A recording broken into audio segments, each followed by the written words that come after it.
que serait capable de faire un dictateur malveillant avec les données récoltées par Google? C'est toute la difficulté. Ce sont des questions que vous vous posez.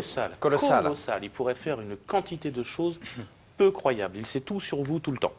Donc c'est traquer un opposant est quelque chose d'enfantin. Il y a mieux que peut-être que Google. Il y a Facebook qui est le système de reconnaissance faciale le plus abouti du monde.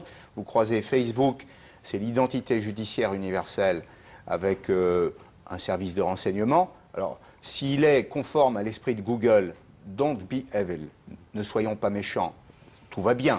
Le jour où il décide de ne plus être gentil mais d'être méchant, c'est le début du chaos. Si Hitler ou Staline ou Pol Pot avaient eu Google, la perte de liberté et la dictature auraient fonctionné pendant très longtemps. Vous voulez ajouter quelque chose? Oui, je crois que on est effectivement dans une situation où on a une société, des sociétés qui ont un gisement et un levier d'action qui est considérable, et en fait aussi derrière une sorte de complexe aussi étatique qu'il y a derrière, parce que derrière toutes ces grandes sociétés, il y a quand même aussi les États-Unis.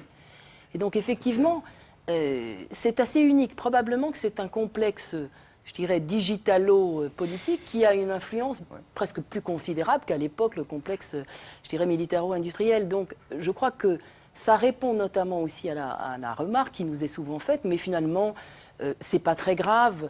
Les Américains sont nos alliés, donc c'est pas très grave si effectivement il y a cette accumulation de données.